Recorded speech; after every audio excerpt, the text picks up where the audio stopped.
Hello everyone, welcome back to the channel. Pensioner की ITR कैसे file की जाती है, आज इस वीडियो में हम जानने वाले हैं। इसमें दो कैटेगरी के पेंशनर्स को हम कवर कर रहे हैं। एक तो वो जो फाइनेंशियल ईयर 25-26 में रिटायरमेंट लिए हैं और उनको कुछ टर्मिनल बेनिफिट्स मिली है, साथ में उनकी पेंशन की इनकम भी आई है, तो वो आईटीआर को कैसे भरेंगे। और एक वो जो कि पहले से ही रिटायर हो चुके हैं और उनकी पेंशन की इनकम फाइनेंशियल ईयर 25-26 में आई हुई है। तो इन दोनों ही कैटेगरी को हम कंसीडर कर रहे हैं। सबसे पहले आपको काम क्या करना है, एआईएस ओपन करना है। आपको एक तो जो टर्मिनल बेनिफिट्स वाले अमाउंट्स क्रेडिट हुए हैं वो अमाउंट दिख जाता है। सेकंड, आपकी जिस बैंक में पेंशन की इनकम आ रही है उसकी डिटेल्स यहाँ पे दिख जाती है। यदि आप यहाँ पे 26 AS को ओपन करोगे तो आपको यहाँ पर जो भी टर्मिनल बेनिफिट्स मिल रखे हैं, ठीक है, आपके एम्प्लॉयर कंपनी से, वो तो रिपोर्ट होते हुए आपको दिखेंगे, लेकिन यहाँ पे टीडीएस का कोई भी अमाउंट आपको नहीं दिखेगा। ठीक है, तो ये जो टर्मिनल बेनिफिट्स आपको मिलते हैं, यदि आप इनकम टैक्स रिटर्न में इसको शो करोगे तो आपके टैक्सेस बहुत ज़्यादा हो जाएंगे। तो आपको ये पता होना चाहिए कि आपको टर्मिनल बेनिफिट्स क्या क्या मिली है। फॉर्म 16 में आपको ये सारी डिटेल्स दिख जाती है और पेंशन की इनकम आपको कितनी रिसीव हुई है। ठीक है, तो फॉर्म 16 में एक तो आप देख सकते हो। दूसरा, जब आपकी रिटायरमेंट होती है, जब आपका उसमें फाइनलाइज होता है सब कुछ, उस टाइम पे आपको एक टर्मिनल बेनिफिट्स की एक डिटेल्स मिलती है शीट के रूप में। और इस टर्मिनल बेनिफिट्स में मेंशन होता है कि आपको क्या क्या अमाउंट पे किया गया। तो जो टर्मिनल बेनिफिट्स की डिटेल्स आपको मिली है उसमें आप यदि देखोगे तो यहाँ पर एक तो कम्यूटेड वैल्यू ऑफ पेंशन्स के अमाउंट आपको दिखते हैं। ठीक है, जो भी आपकी पेंशन डिसाइड होते हैं उसमें एक तो मंथली पेंशन आपको मिलती है, दूसरा होता है एक लमसम अमाउंट आपको मिल जाता है। तो ये जो कम्यूटेड वैल्यू ऑफ पेंशन होती है ये फुली एग्जेम्प्ट होता है सेक्शन 10(10)(a)(1) में।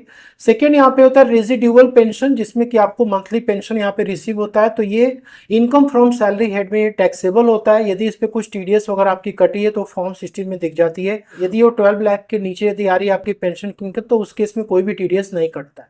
यहाँ पे 75,000 का आपको स्टैंडर्ड डिडक्शन मिल जाता है पेंशन की इनकम में।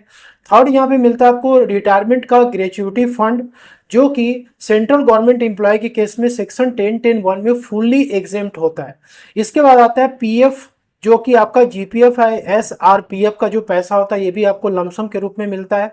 तो ये जो प्रोविडेंट फंड का पैसा विड्रॉ करते हैं ये भी आपकी फुल्ली एग्जेम्प्ट होती है सेक्शन 10(11) में।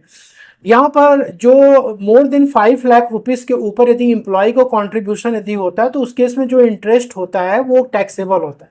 हालांकि बहुत ही रेयर केस में ये होता है कि 5 लाख रुपीस के ऊपर कंट्रीब्यूशन एम्प्लॉय का हो इस पर्टिकुलर पीएफ फंड में। इसके बाद नेक्स्ट होता है लीव इनकैशमेंट का पैसा। अब लीव इनकैशमेंट के केस में भी ये फुल्ली एग्जेम्प्ट होता है सेक्शन 10(10)(a)(1) में। यहाँ पे ये जो भी आपको मैं दिखा रहा हूँ फुली एग्जेम्पशन का, ये दोस्तों सेंट्रल गवर्नमेंट एम्प्लॉय के केस में एप्लीकेबल होता है, ये आपको ध्यान में रखना है।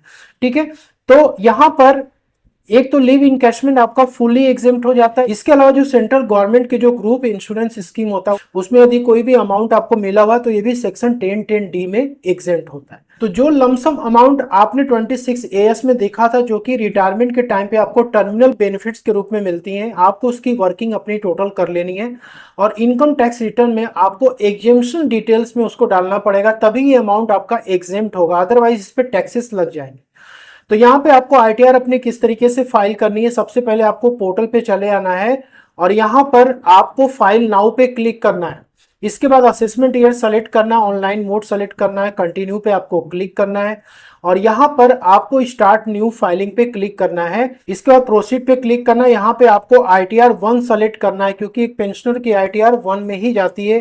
प्रोसीड विथ आईटीआर, इसके बाद ओके पे लेट्स गेट स्टार्टेड और यहाँ पर आपको कंटिन्यू पे क्लिक करना है, देन ओके पे क्लिक करना है। बेसिक इंफॉर्मेशन में आपको आना है और यहाँ पर आपको सेकेंडरी एड्रेस कंफर्म करना है और एडिट पे जाकर के ही आप सेकेंडरी एड्रेस को कंफर्म कर लेना। यहाँ पे आप क्लिक करोगे तो जो आपकी प्राइमरी एड्रेस है यदि same to same secondary address है तो आपको यहाँ पे यस पे क्लिक करना है और इसके बाद आपको यहाँ पे सेव पे क्लिक करना। मोस्ट इंपॉर्टेंट है नेचर ऑफ एम्प्लॉयमेंट, यहाँ पे आपको सेलेक्ट करना होगा। यदि आप सेंट्रल गवर्नमेंट पेंशनर हो तो आपको सीजी पेंशनर पे सेलेक्ट करना है, स्टेट गवर्नमेंट पेंशनर हो तो आपको एसजी पेंशनर पे सेलेक्ट करना है, पीएसयू के हो तो पीएसयू पेंशन पे सेलेक्ट करना है।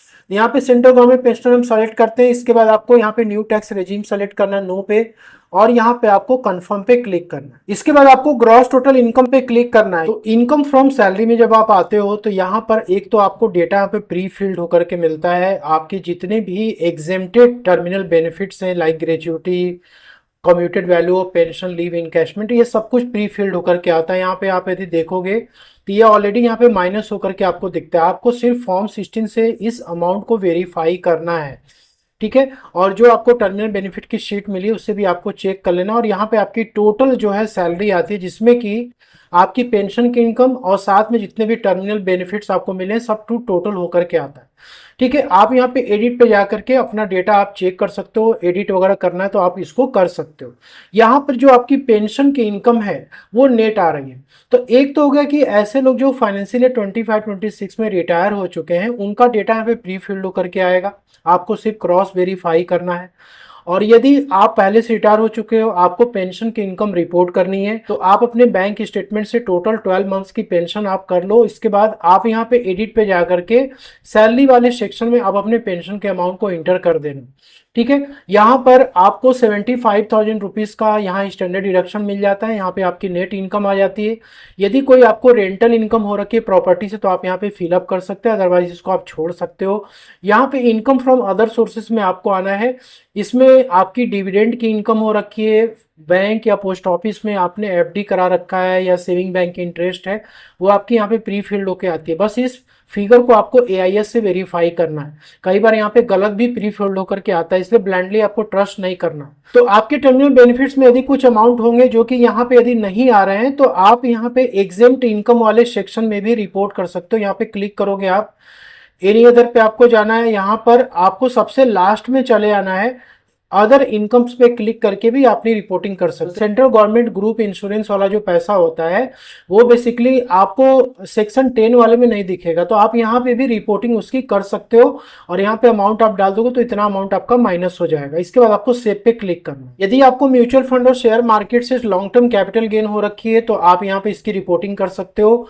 इस पर आप क्लिक करोगे, यहाँ पे सेल वैल्यू आपको डाल देना है और इसका परचेज वैल्यू डालना है। 1,25,000 तक की रिपोर्टिंग आप कर सकते हो। देन आपको कंफर्म पे क्लिक करना है।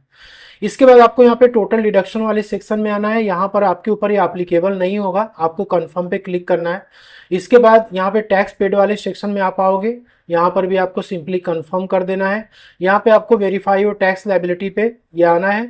आपकी टोटल इनकम 12 लाख के नीचे यदि आती है तो टोटली टैक्स फ्री हो जाती है। कंफर्म पे आपको सिंपली क्लिक करना है। प्रोसीड टू वैलिडेशन पे आपको जाना है और यहाँ पर आपको प्रीव्यू एंड सबमिट और रिटर्न्स पे क्लिक करना है। यहाँ पे प्रोसीड टू वैलिडेशन पे आपको क्लिक करना है। यहाँ पे वैलिडेशन पे क्लिक करने के बाद वैलिडेशन सक्सेसफुल बताएगा। यदि आपके केस में कुछ एरर है तो आप यहाँ पे उस पर क्लिक करोगे तो आपको एरर वाले शीट पे ले जाएगा, वहां से आप अपने एरर को करेक्ट कर सकते हैं।